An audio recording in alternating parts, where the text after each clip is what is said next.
Tara, Erp. Kape. Uy! Ayun lang.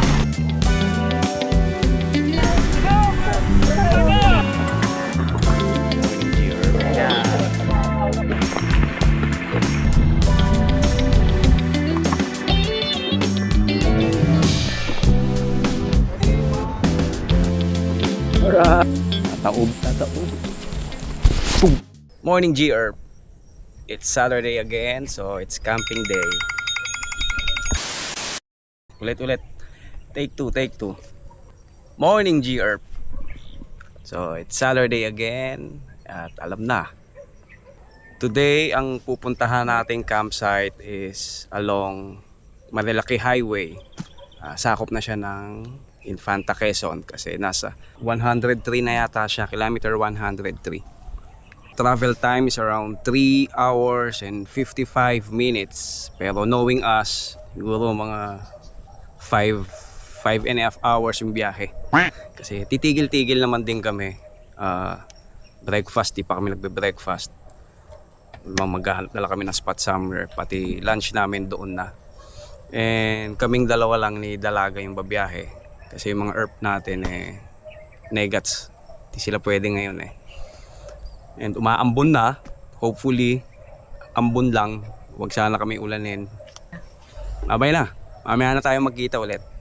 Alright. Kita-kits. Sabi masarap daw to. So, testingin natin mamaya.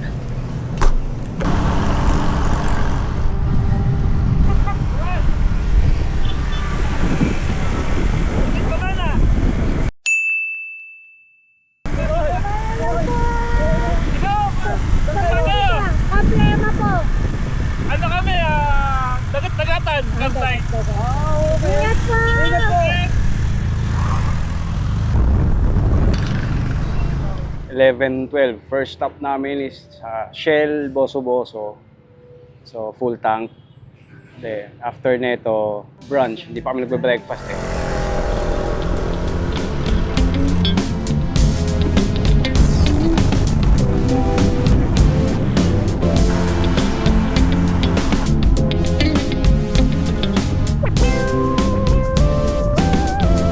Shoutout po sa mga photographer ng Big C. Hello po! Hello po! Hi, vlog. Ayun lang. Pangalan ng page mo, ma'am? Campo Ciclo po. Campo Ciclo. Thank you po. Yan. Ay, sorry po sa natakpan. Okay lang. Campo Ciclo. Ayan. The Big C. Thank you po. Thank you po, guys.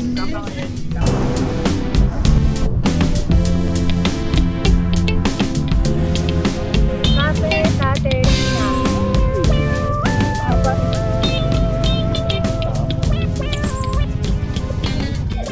Yes, upper 12:19 and we're here at Cafe Caterina. So mag-quick lunch lang tayo. Kanina sa Big C, tumigil pala kami kanina. So, nag-picture lang. Dumiretso na kami dito kasi ito yung laging binabanggit sa mga vlogs na kain. So, let's try it. Tingnan natin kung follow tayo ng mga photographer. Shout out dun sa mga photographers ng Big C. Andito na yung ating coffee. Salted caramel for Dalaga. And thank you. And brewed coffee for me.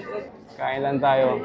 Didiretso na tayo sa Camp Lema. Okay, so nagpalit tayo ng order natin. Hindi available yung vegan silog nila. Magchi-chicken na lang tayo. No choice. Anyway, regular silog lang. And meron sila ng lusog silog.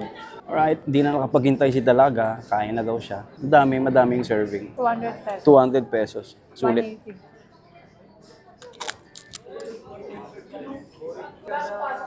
Sinong Akong? Ikaw? Oh. Shout out kay Kuya Akong. Alright. Hey, smile, Yan, smile. picture. Alright.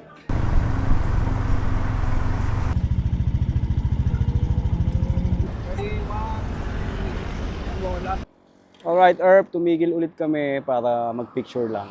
Ganda ng spot eh. Sa tabing karsada lang. Picture lang. Palipad ako drone, tas ride out na ulit.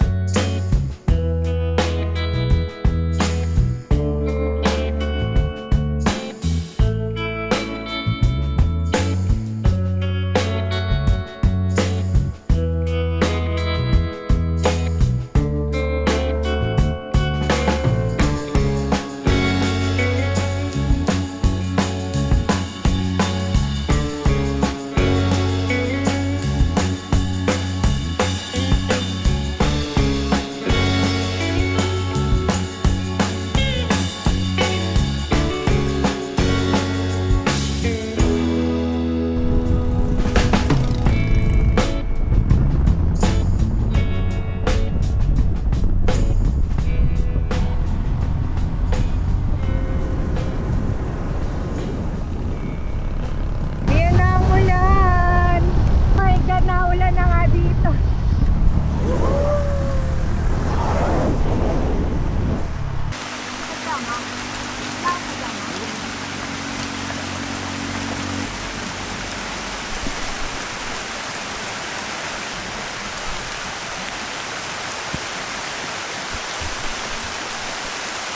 Alright, Erp, inabot na kami ng ulan na naman sa gitna ng kawalan.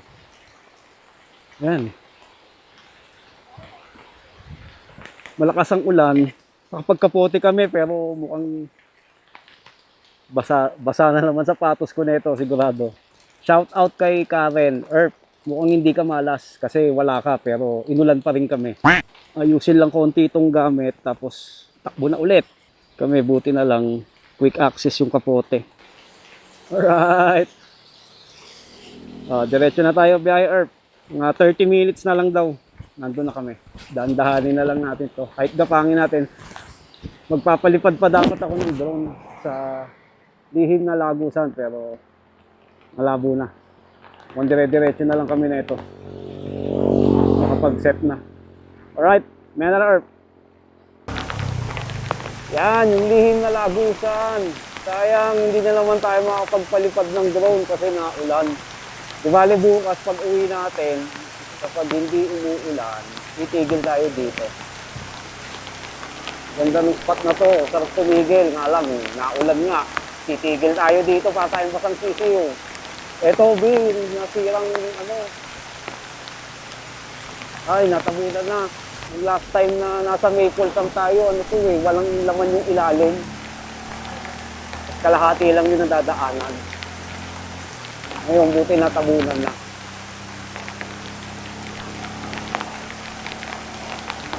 Alright, diretso na ulit tayo. Maya na lang ulit, Earth.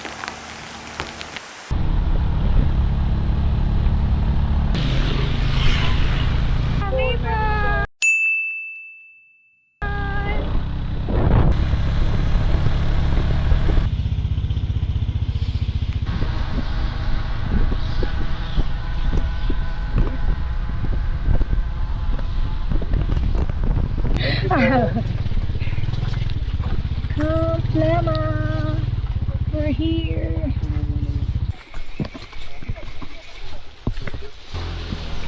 Mauna ka.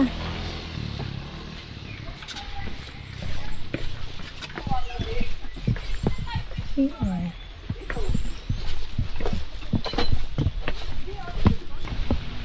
Ito yung isang camping ground. Pero walang platform. Mahaba siya mula sa taas.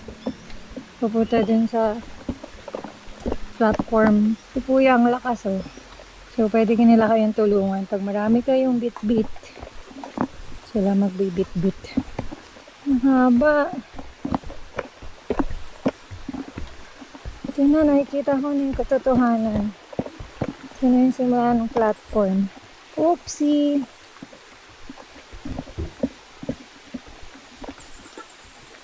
So, ito yung platform 1.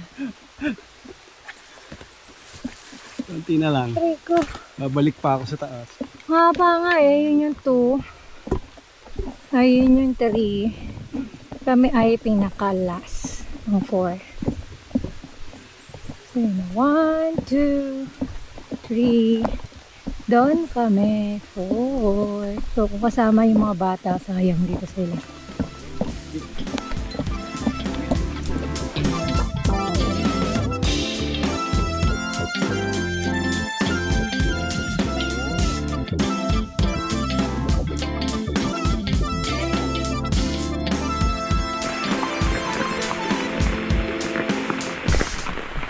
What's up, Erp?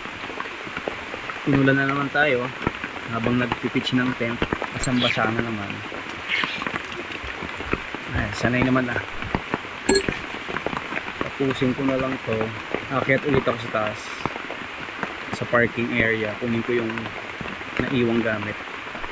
Para makapagtuyo na din si Dalaga. Diyan muna kayo. ASMR muna. Pakinggan nyo lang yung tubig ulan.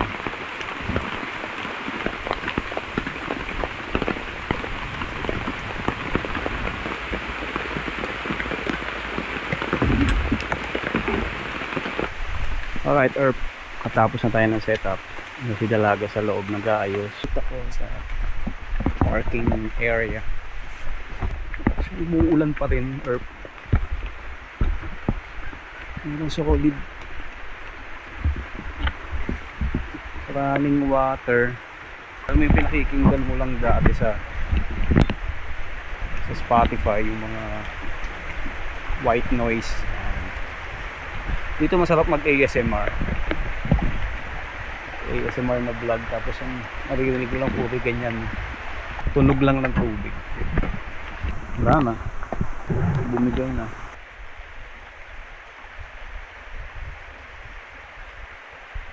Earth 5:11 na, umupa na yung ulan. Yung last time nung nasa Maple Nature Camp tayo, may pinakita akong compact na lutuan, diba? Nalakihan pa ako doon. So naghanap ako ng mas maliit pa, mas compact pa. Ito siya. Yan lang siya. So ganyan lang siya kaliit. Pagpinto mo siya, ganyan lang siya. Then yung butane na gamit niya is yung thread type. Yung ganun. Ang cons lang sa ganitong klaseng stove siyempre since maliit, pang maliitang lutuan lang din. So kung grupo kayo, marami kayo, hindi rin ubra to. Pero kung yan, tulad yan, kung mag-isa ka o dalawa lang kayo, pwede na to. Saka isa pa, yung thread type kasi ng mga gantong klaseng butane mas mahal compared dun sa parang spray can. Mas mura yon kaysa dito, mas pricey to although meron nabibiling adapter na pwede mong gamitin yon para magamit mo rin to. Sa next camp dadaling ko yon, yun naman yung papakita ko. Pero sa ngayon, ito muna yung gagamitin natin. Camp tour. Itong spot na nakakuha natin, yung tinatawag nilang campers ground. Merong 4 na platform na ganyan. Sa 2, 3, 4. Yung first 2 platforms, kasya yung malalaking tent. Kasya yan, or 2 regular size tent. Etong mga 3rd and 4th platform, yung regular size tent. Etong spot natin, yung dulo. Bigyan ko lang kayo ng idea kung paano nyo i-set up yung tarp nyo. Yung pole, pwede nyo namang igitna, pero kung ginawa ko kasi 3/4 nung tent. Kasi malaki yung tent ko Pag ginitna ko, dikit both sides. So eto ginawa ko ganun. Tapos yung tarp nyo, as much as possible, ilagpas nyo dito para yung kita yung tulo ng tubig hindi magpupul dito sa platform nyo. Ilagpas nyo ayan. So yung pag umulan, yung tulo ng tubig nyo hindi papasok doon.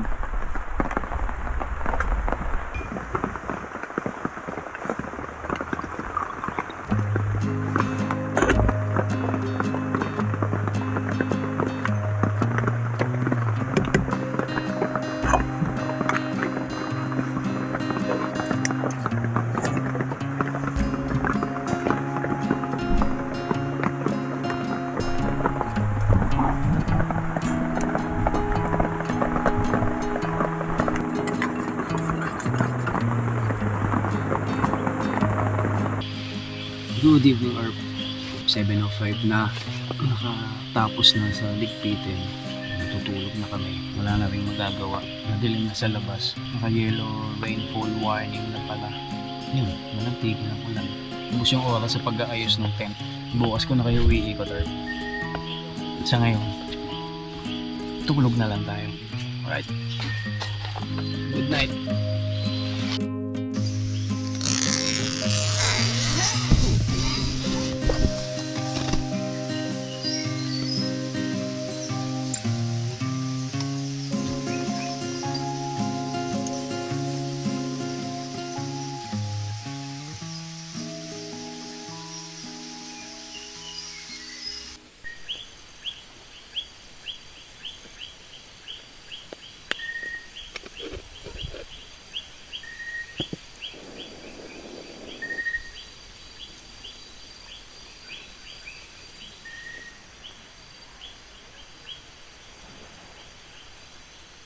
From our spot, doon, sa platform 4, baba ka dito, papunta. Andito yung sink nila. Hugasan. First one is a shower room. Andito pala yung switch niyan, ilaw. Ilaw sa labas, then the other switch para dito sa loob. So, yung first is yung shower room. Second room, may toilet. Tabo, timba. Walang flush. Pero, may timba. Malakas yung tubig niya. And the third one is, ganun din, toilet. Hindi rin nagaling flash, pero sobrang lakas yung tubig niya. Dito yung sink nila, so maghuhugas kayo ng utensils nyo. Malakas rin yung tubig. At meron silang charging port dito. Pwede magdala kayo ng upuan dyan, lagay yung upuan nyo. Then, mag-charge kayo. Dito kayo mag-charge ng cellphone nyo or gadgets nyo. Merong charging station doon, kaso di ko na-check kung ilan yung salpakan niya. 3 level yung pwede yung pagkampan. Yung sa pinakataas, yung sa may entrance, sa may parking slot. Andun, may campground doon. Then, may middle. Maliit lang din yung middle. Siguro kasya doon, mga 8 regular tents. Then, yung lowest level dito, campers ground yung tawag nila. Almusal konti, pansit canton, mabilis ang kain lang. Doon na kami mag full breakfast sa labas. Yan, Skyflakes, yung tira namin tinapay, Skyflakes. Nauna na yung kape, nakadami na ako ng kape, pero along the way, pag may nakitang magandang spot na may coffee shop, titigil pa rin kami. Siyempre, coffee is life. Tara, kain muna. Regarding trash, meron namang mga trash bins. Trash bin, nandun. May trash bin doon. Pero ang gawin nyo na lang, maglagay na lang kayo ng sarili nyong basurahan, ipunin nyo. Then, pag pauwi na kayo, tsaka nyo itapon doon. Kasi medyo malayo. Pero kung masipag kayo, trip nyo, kada tapon nyo, dali nyo doon sa basurahan. Pero huwag kayong magkakalat, please. Kahit sabihin mong merong tagalinis dito, may staff na nagwawalis dito. Ang tuwa nga ako kasi kaninang umaga, ang winawalis lang niya is mga dahon. Wala akong nakitang basura na winalis niya. So, kudos dun sa mga naunang nag-camp dito. Kahit sabihin yung nagbayad kayo, please, panatilihin nyo pa rin malinis yung campsite. Perp, ito yung unang dipping pool. Yan. Running water yan. Galing sa stream. Galing sa yung tubig. So running water siya. Kaya pag umuulan, lumalabo. Pero mabilis naman siyang maging malinaw ulit. Ito yung una. Nalang comment nung mga naligo dito kanina. Actually malamok talaga kahit saan. Ito yung campsite natin. Kaligpit na kami. Punta natin yung second pool. Ngayon lang kami maglalakad dito. Kasi simula kahapon nag-uulan. Ngayon maaraw na. Ipakita ko lang sa inyo yung second pool area. Yung kanina yung nauna. Malapit sa campsite natin. So ito, bababa pa kayo. Saglit lang naman na nalakaran to. Problema, pagpabalik kayo, paahon. Yung mga guest na galing dito kanina, pagdaan doon sa amin, mga humihingal. Okay, ito, tignan nyo ah.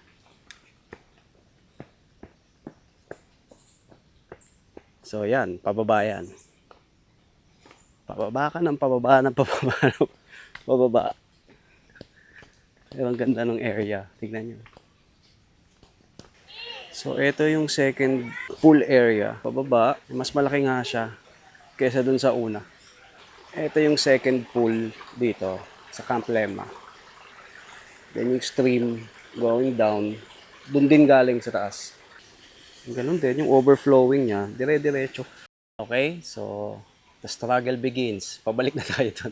Ayan yung cabin, may mga guest kaya di natin masisilip. So, alam ko, sa likod niya, nandun yung papunta dun sa falls na nakatago dito. That's another reason para bumalik. Ayan, pinauna ko si Dalaga para makita nyo kung gaano katarik yung akyatin.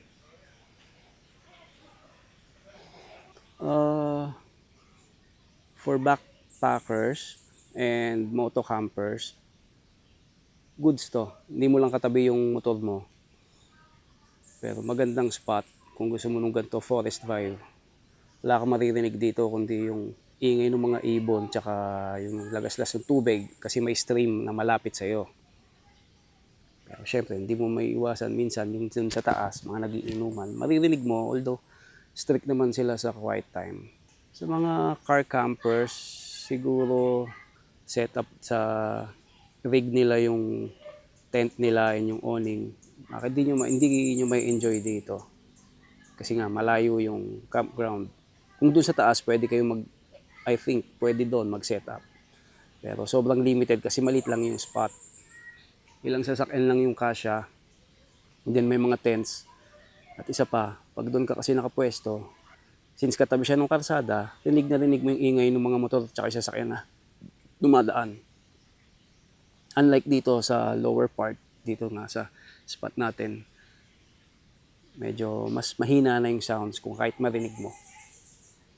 Alright.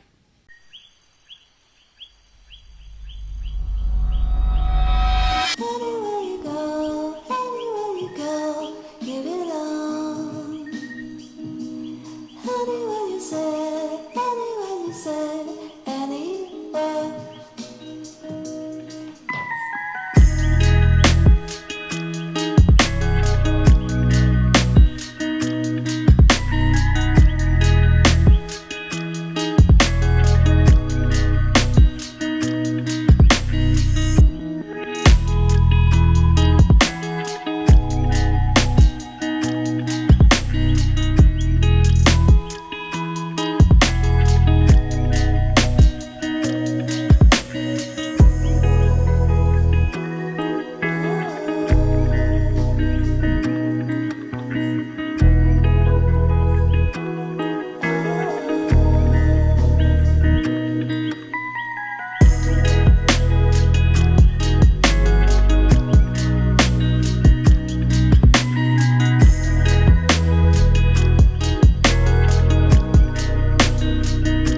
libre kapeng barako dito. Wala silang mga iced coffee.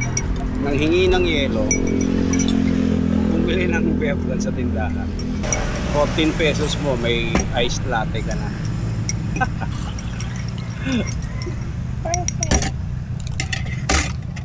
Herb, eto na yung pagkain natin, yung silog. Sulit talaga dito eh. 150 lang to. Eto, 150 lang din to eh. Tapos, umorder ako ng gulay. Ito pa. 100 pesos. Ang dami. May natira dito, Herb, iuwi ko sa inyo. Tara, ciao.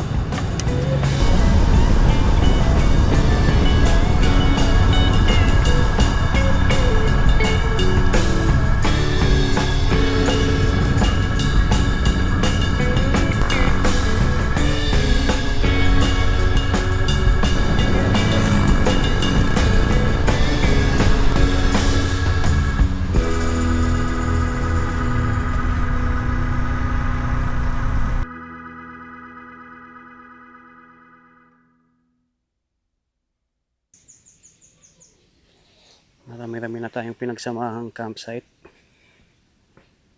Pero mukhang panahon na para magpaalam. Salamat.